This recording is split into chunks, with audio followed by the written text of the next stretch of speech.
to bring projects from ideation to financing, whether it's net zero cities.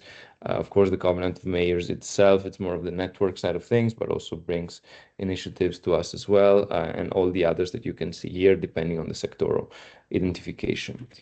Just briefly, at the Smart Cities Marketplace level, one interesting example has been the support of the Polish city of Bydgoszcz, where a couple of years ago, the Smart Cities Marketplace supported a study on the deployment of 32 hydrogen refueling stations for public buses that was necessary for the implementation of their hydrogen strategy. And that was identified from business model identification all the way to securing EU CF financing and alike. So the city of Bydgoszcz did in fact receive support both from the UCF and the Smart Cities Marketplace for this specific project as part of their green hydrogen strategy.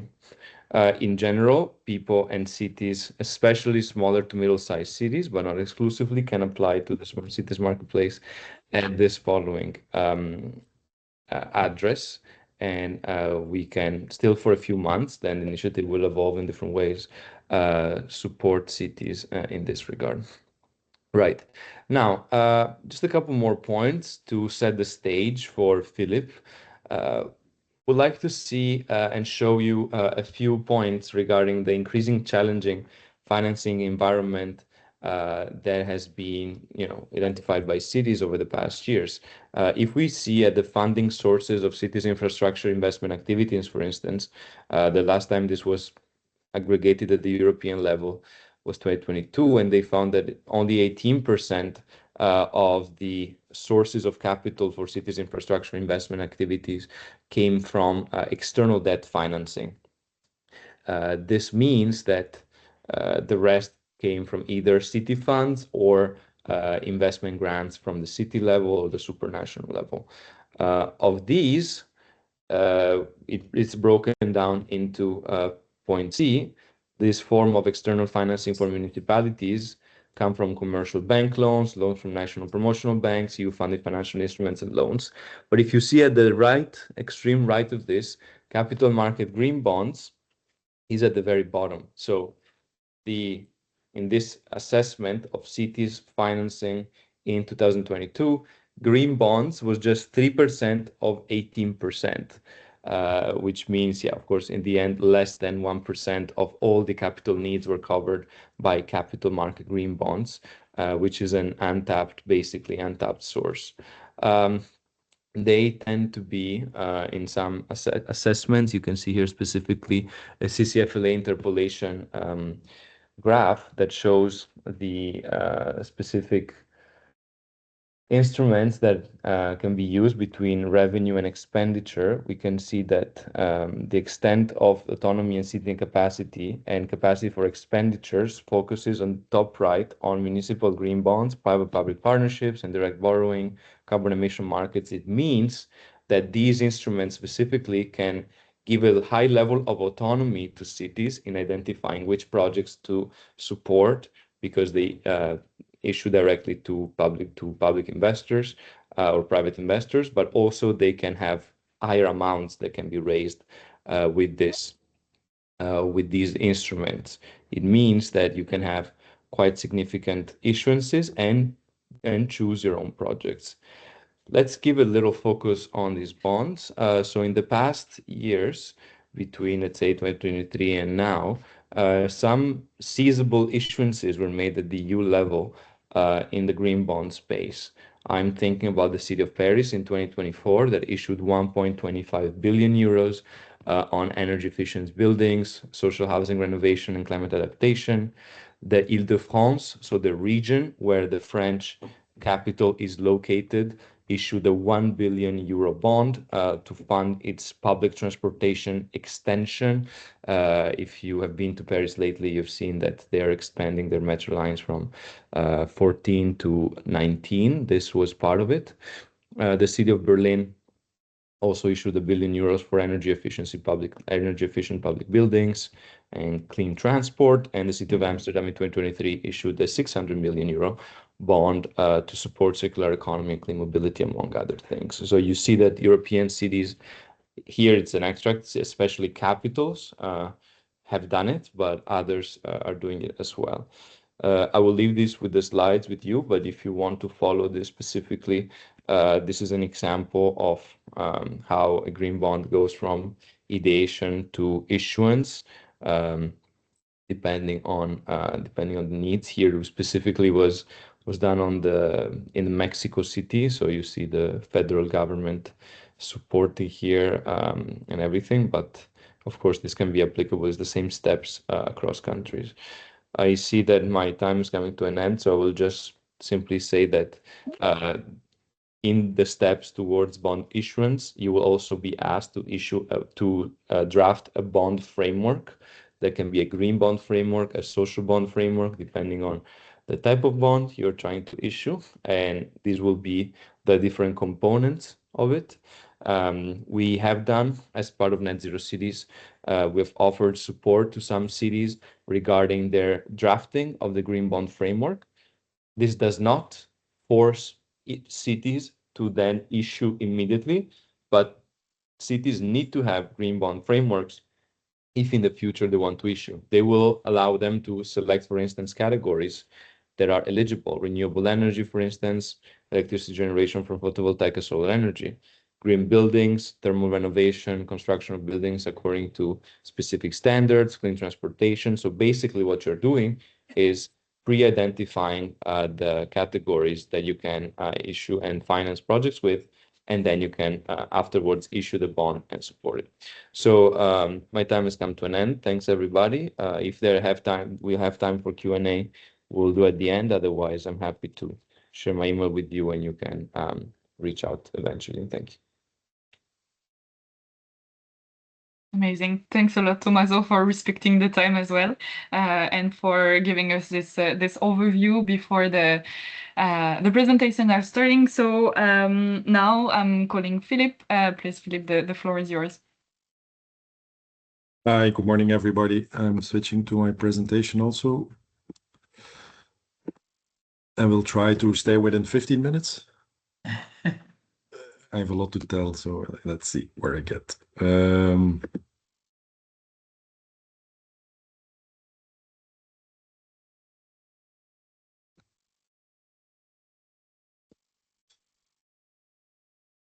So what we are doing in Leuven is setting up a climate fund, and it started with us being one of the 112 mission cities. And in that context, we also put our hired ambition towards 2030 on the table, where we said, look, we want to speed up, we want to accelerate in the context of the climate transition.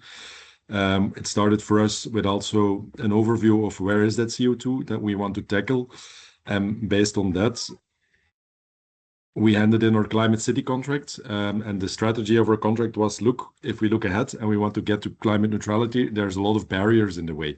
And we defined projects to get away the barriers, in the knowledge that if we would succeed on getting away the barriers, we would also succeed in getting to climate neutrality. So 87 projects were defined. And as you can imagine, or looking a bit further in the timeline, there were projects with more and less profitable business cases in there. But in order to get to climate neutrality, we need to realize them all. And only for the 87 breakthrough projects, the estimated value of investment needed was already over 1 billion. We are a city of 100,000 people, so impossible to bear as a city, also not a full ecosystem. So very soon, the idea was there to look to external money and to start playing with the idea of organizing a fund, and that's where I stepped in as a financial architect. With a lot of questions also, because the questions are like, if we want to have a fund, how big does it have to be, and whose fund will it be, and how will we govern that fund, and what will be the legal structure, and how do we get money in the fund, and what should the return be, and how do you get money out of, a lot of questions to start working on, which we did. And one of the main challenges, also hooking up to Tommaso's story, where we came across, is the having a portfolio of projects does not mean that we do have a pipeline with deal flow. Projects are not investment ready, and it is really hard to get them investment ready. That's one of the big hurdles I had to overcome, because projects, in order to get money from a third party in there needs also to be a business plan, not only a business plan, but especially a sound financial plan with cash flow, because people putting money on the table, they also want to know, how do I get my money back and what's the risk in there, in a way that investors can understand. What we did is a slide with a lot of detail. I'm not going to go into the detail, but very soon in the track, like 1.5 years ago, we organized an event with the financial sector. We had everybody in the room, like every local bank was represented, insurance companies, pension funds, EIB was there, federal institutions, investment institutions were there, impact investors, the full scene. And we presented for the different emission domains projects as we would go to invest in. Like for every domain, like the energy systems, we want to set up a heat company, we want to do district heating. For mobility, we want to organize urban resource center, play with charging poles, different projects. And also vertically, we started clustering already in different thematic setups to have the different types of risks also isolated, because we saw, look, in order to get there, we need to fund in startup scale up, funding. We need to think about project funding. We need to think about helping the citizens forward with transition loans. We need to think about the real estate and infrastructure. And very soon in there, we also started layering what you do if you think about a fund, with on the bottom line, the money that takes the most risk, like which can be a guarantee or city money or philanthropy, added on top with citizen money, European money, bankers and investors, all kind of. Two main things we learned at the investors gathering is like, look, if we look at the portfolio, and indeed there's projects with higher return and also projects with low return, if we want to invest in everything, the overall return will be lower than we are used to. So what will be installed to also lower the overall risk? So that's where we took the action of working on a guarantee position in the fund. And the second thing was, if we, together with the investors, want to realize impact, and we want to work around towards impact, they also want to know, what is that impact? How do we quantify it? Where is that impact to be realized? What will it be? That's why we developed our own impact measurement tool, also based on our pathways. Two main things in there. One, we work towards a single KPI indicating the direct impact that we want to realize based on projects that we want to do. So for every domain, every intervention, every lever, we identified one KPI leading to direct CO2 impact, and where possible, translatable in euros.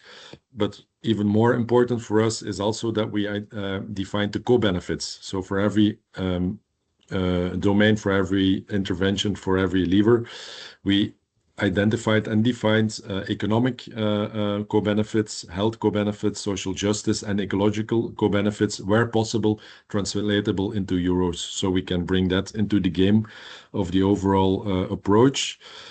So we moved on working from there. Again, a slide with a lot of detail, but the main message is two ways to approach the thing. Either we put together one big climate fund, a big bucket of money with, let's say, 100 million, and you start investing from there. What you typically do is create different risk SPVs, where risks can be isolated so that they do not contaminate each other. For example, if you have an investor who is interested in doing real estate investment, they do not want to lose their money because a startup goes bankrupt. So you have to make compartments of risk. But hooking up to the challenge of the pipeline, very hard to also work ourselves through, we decided to work the other way around and establish SPVs where we managed to get enough pipeline together. So we decided to start growing the overall vehicle in a pragmatic way, SPV per SPV. The first topic being social renovations, what we call. So, and the main mechanic is reflected in here.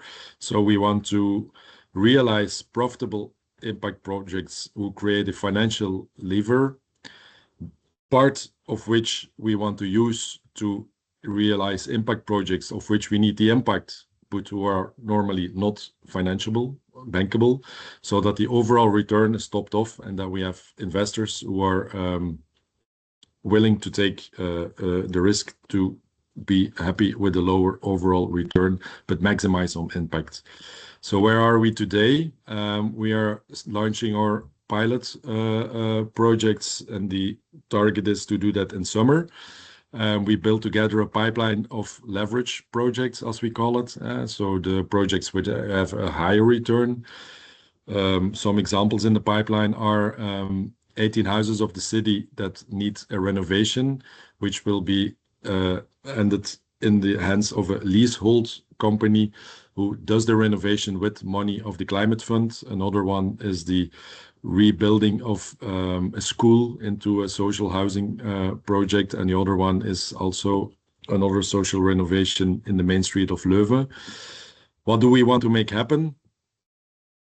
Impact projects who are not financed other way. An example is the Valkyrie. It's a social area here in Leuven. It's an old candy factory where there's also a social restaurant and things, and they have like a renovation project for years on the agenda, but it doesn't happen because without an interest-free loan, they do not have the financial means to do the renovation. We also want to make solar panels possible on the roofs of social organization, and also look into the de-hardening of greening of social of school playgrounds. That's what we want to use part of the return for.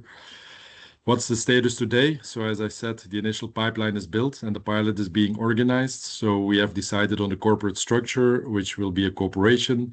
Risk assessment is done. The fiscal analysis is done because, of course, the surplus on the return, we do not want to pay taxes on. We want to maximize on impact. All the documentation is written and the company statutes are being written right now and will be ready mid-March.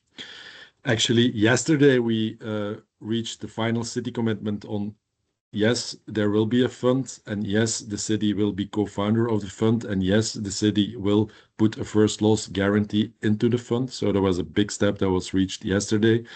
And in the meantime, also the fundraise is ongoing. So the pitch presentation we made and the NDAs are signed with the main interested parties, and we are doing the negotiations right now, even today, and we want to launch the thing in the summer of this year.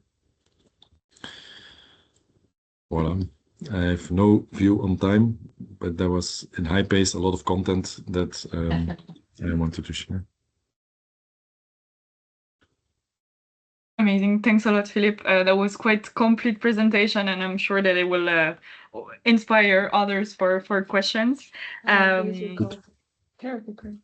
I don't know if there is immediate question or reaction, but I see that someone has a mic open. But otherwise, we can move on already to Anne and Eric from Östersund that will give their presentation. Yes, let me start sharing.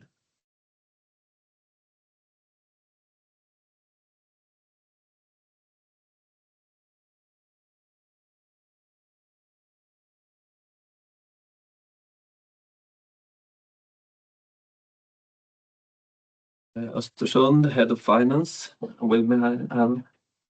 Anne Sörensson. I'm a climate coordinator, and I work together with Eric concerning green bonds. We're going to talk about how we work with green bonds in Östersund, and you see our city in the background. First, let's start out with a short introduction of our municipality. We're located in Jämtland County, central Sweden. It's a unique location that offers proximity to both towns and city. We are also known as the Winter City. We have a lot of sports and outdoor life. We are 65,000 residents as of today. And the municipality turnover is 0.5 billion, and with all the municipality-owned companies included, we have 1.3 billion euro turnover. And in our city, we work actively to reduce carbon dioxide and fossil free and greenhouse gases. We have goals to become climate neutral. And to do the transition, we need investments.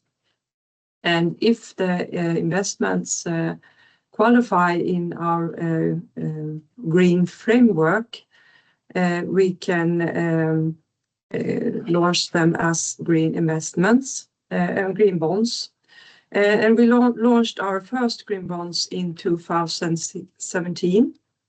And it's a way to borrow money for environmental project. And green bonds are a tool to raise awareness of climate-related challenges and solutions and encourage investors to invest in green and sustainable projects. And it's one tool of many, of course, but investments are an essential part of the transition. And we have had quite good results, I think. We have reduced CO2 emissions in the municipal organization. That is the easiest in our own organization. It's more difficult in the territorial area.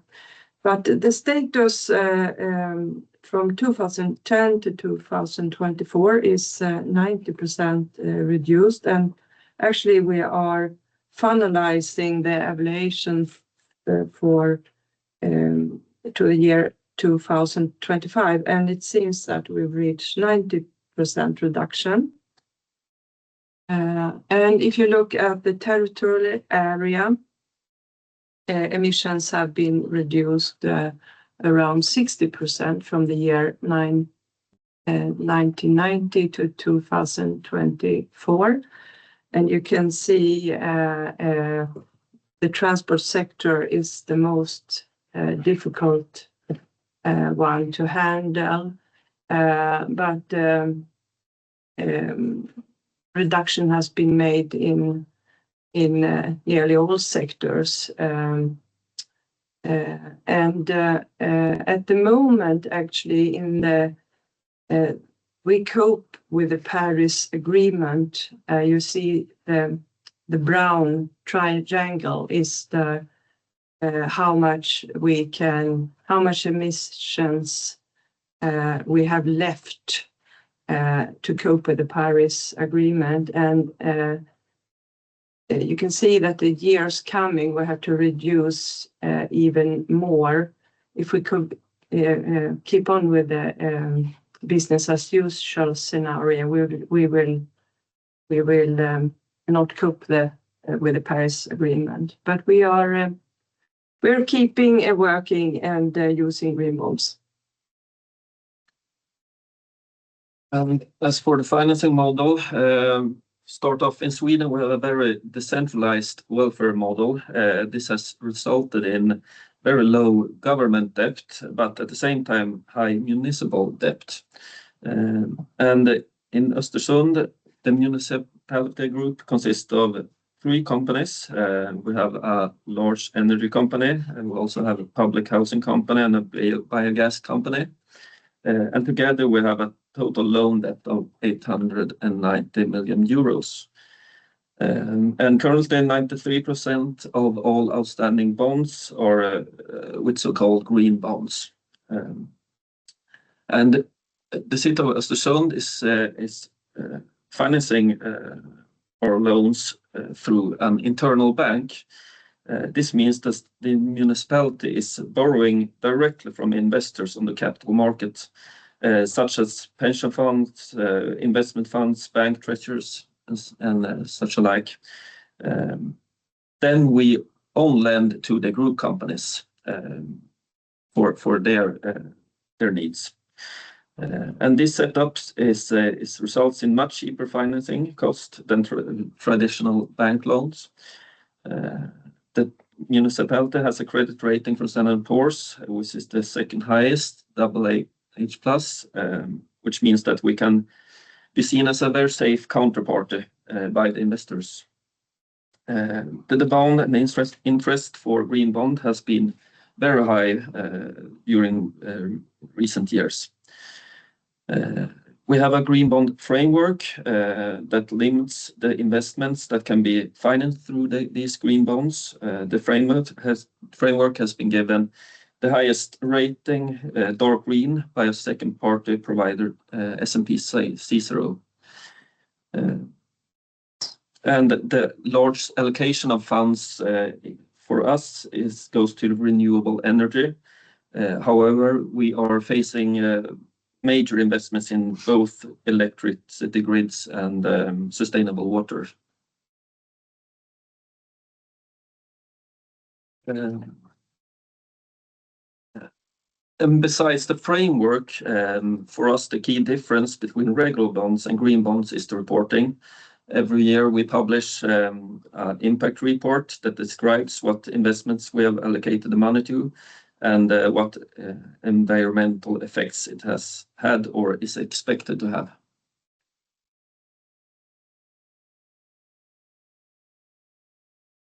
And for the conclusions, for us, the advantages, it's a good branding for the city. It attracts investors. The demand is it's much higher for green bonds. I would say we regularly get double the interest from regular bonds. And there's also in the Swedish market, at least, where we are taking our loans or the green bonds, there's a greenium where we get a small discount in the pricing for the bonds. And from the environmental side, it's easier for us when we work to become climate neutral. It's easier to gain acceptance in the municipal organization for environmental investments. You can have a little bit higher level than ordinary. And it makes it necessary to evaluate the effect of the investment, so you get a better control. And evaluation is very important to see if things work or not. So you have a learning process in that as well. And also you get a better holistic view when the environment unit and the finance are working together. We get to understand each other better and get better result. And also when the municipality and municipal companies work together, we can increase the possibilities to reach climate and environment effects. And the small disadvantages I can see of this is that you need a little bit of work. Thank you. We can see we need less time than expected, so we're finished. Fantastic. Thanks a lot for your presentation. It's really impressive to see what you achieved. So maybe we can move on to the Q&A session then. I see that there is a lot of exchange in the chat already. But we have a question for Philip from Carola Bosio that is asking that she sees fundraisers ongoing. And so which are the type of investors you're pitching to and which is the percentage injected in the fund by the city? The purpose is that the city does not put any money on the table. So that's part of the leverage that we want to realize and also prove that it's possible. So the city takes its responsibility by putting the first loss, 10% guarantee on the table. Based on that, the typical investors we are talking to are pension funds, insurance companies, and impact investors, together with some progressive bank one. Yeah. Okay, thank you. Then we have a question for Eric and Anne as well in the chat from Pia Stoll, asking if you have or do you know of any Swedish municipalities that has looked into issuing under the EU green bond standards using the EU taxonomy criteria. And she's mentioning that Denmark's central bank has issued such bonds that includes forestry investments. So No, have not really the information, but when we updated our framework, we're making sure it's aligned with the EU taxonomy and also looks at the EU Green Bond standard, but not we have not seen any issues under that name tag, so to speak. Thank you. Is there anyone wanting to react now straight away and taking the floor? Please don't hesitate. You can raise your hands. Okay, let's see. If not, I have a few questions as well for the three of you. The first one being a bit, if we start from the beginning, where did the idea came from? So both for 11 to start the climate fund, obviously there is the net zero cities argument, but where did the priorities came from? Was it a political push? Was it a push from citizens? Yeah, basically why you're doing what you're doing now. Maybe Philip, you can start, and then Eric and Anne. Yeah, it starts with the politics. The politics are at the driving in the driving seat, so they put the ambition on the table and look for a way to make it happen. Mm-hmm. Yeah. And yeah, what's actually an interesting thing to add, the company I work for is called Leuven 2030. So that's an NGO which is co-founded by the city. So we have the city as the main stakeholder, and Leuven 2030 is representing all the rest of the ecosystem in Leuven.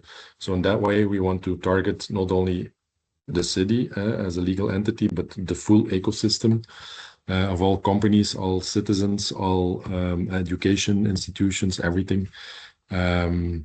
Since 13 years, it has been established, and yeah, actively working on the engagements towards climate neutrality on the full ecosystem. Yeah, Eric and Anne. We actually got inspired by city of Gothenburg. That was one of the front runners. And there was also one bank that was very interested, Handelsbanken in Sweden. So it was kind of a combination. Mm-hmm. Okay, amazing. There is a question for Philip in the chat. That's said, you mentioned the quantification and monetization of co-benefits. Is your methodology publicly available? Yes, we can have a talk on that. We did everything we actually do. I mean, for us, it's innovation, and we put ourselves on the seat of being a prototype mentally. So we also mainly want to show what can be done, but because we also realize, being a small city, that we very soon will reach the boundaries of our city, also in the region and the country where we are. But we had two ways of thinking about things. That is, start talking with everybody and coming to a joint plan before we do something, or do something and see where we get. And since innovation is rather in our DNA, we started for the most actionable way. So yes, we can have a chat on the impact model. Great, thank Happy you. to share. Another question that I had as well for all of you was to know if you and how you involve citizens in the process. So have you exchanged with them? Are they involved in the process? Is it difficult or not? Yeah, a bit to know what is the part. For Leuven? Yeah. Yeah. Within Leuven 2030, the citizens have a large role to play also. So at the start of the journey, we also did a questionnaire towards the Leuven citizens, and there seems to be a very huge potential of citizens also financially want to contribute. And what was even more important to see is that half of the people do not even care about financial return, as long as they can be part of a project that they can see that is concrete and that they can contribute to. So for us, that's currently an untapped potential, and therefore we are also still playing with the idea of bonds. because in Belgium, we do have a tradition of issuing bonds also towards citizens. Even the national government is issuing bonds towards citizens where you can subscribe for even €100. But you do get into another legislation game because, yeah, if you start playing with citizen, private people, money, then the regulations are pretty tough. So the fastest way forward was for us to keep that on the radar, but start working with institutions. But the setup of the cooperation, as we do it now, opens the scenario of citizens to be included, which will happen in the next step. Thank you. And on the Östersund side?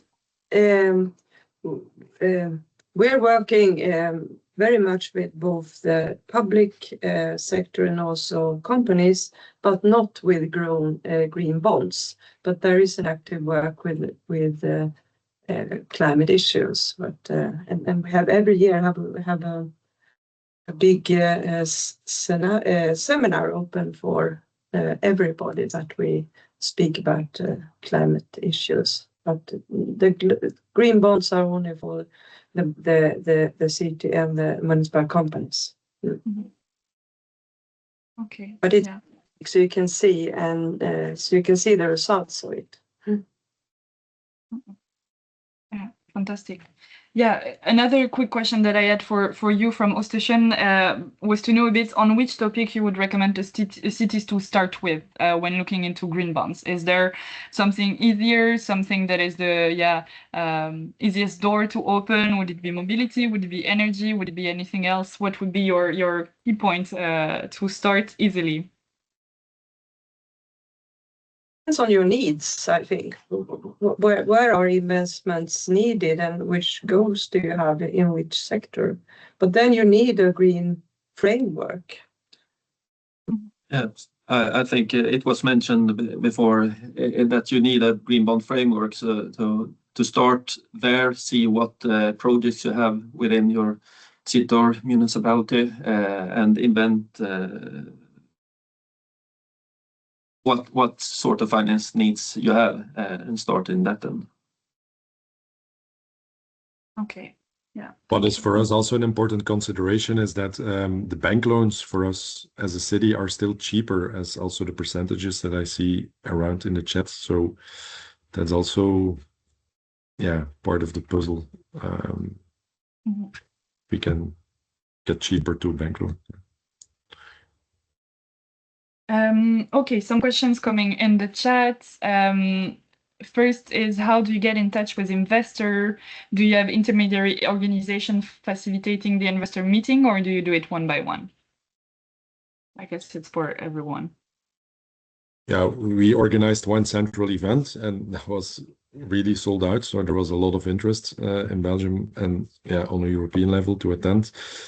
And based from there, we do one by one meetings. So we had an official moment in there where we had everybody signing a poster to put themselves on the table forward as the coalition of the willing.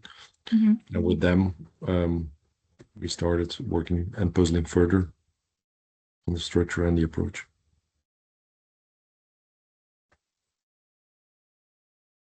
And then Östersund, any feedback on that? It depends. Most part when we issue, we don't see the investors behind. They just make a bid on our green bond and won't be a part of it. But we have also investors that are very keen to know more about what they invest in, about Östersund. We have a lot of investors that come to visit us and want to see the projects that we have invested in. So it depends on what type of investor it is. Okay, great. Another question from the audience for all the speakers is, to which extent do the financial solutions you adopt also finance climate adaptation projects?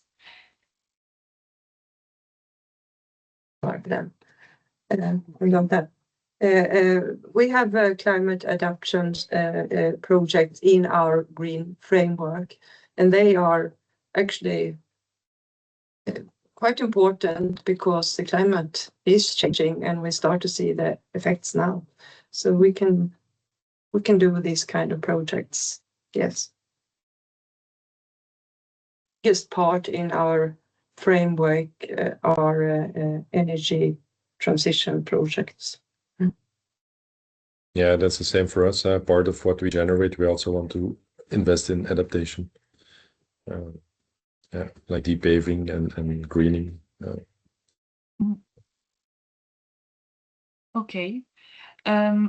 I don't see any more questions in the chat. Maybe one concluding questions for both Leuven and Östersund would be, what are the next steps now? What is left to do, and what are you envisaging for the future? For me, it's clear we want to launch. We want to launch the first fund in summer. So that's the main target for this year. Which is great. It's a good target to have. Yeah. And for us, we will continue to issue green bonds and work with that type of investment. All investments we are doing from now on are green per se. So all the financing should be green as well. And as long as the demand is high and that this is the product the market is requesting, we will continue to offer it. Well, great. So these are positive next steps, let's say, and feedback. So yeah, I don't see any more question. I think that we're gonna start closing the webinar. I want to first warmly thank all of you, Tommaso, Philippe, and Eric, for your presence, for your inspiring presentations. I think we all learned a lot, and we're leaving the webinar with plenty of new ideas and reflections. So as I was mentioning at the beginning, the Covenant of Mayors office is organizing regularly such kind of webinar, and the next one is already planned. It will take place on the 26th of March from 2 to 3:30 p.m. And it is titled Empowering Local Climate Action, Unlocking Citizen Finance for Clean Energy Projects. And the main topic of this webinar will be to present innovative financing models that engage citizens directly. I'm going to share with you in the link just right after, in the chat just right after the link. So you can register if you're interested. All the presentations will be made available for the participants and the recording as well. So thanks again for being there with us this morning, and see you soon. Bye, everyone. Ciao.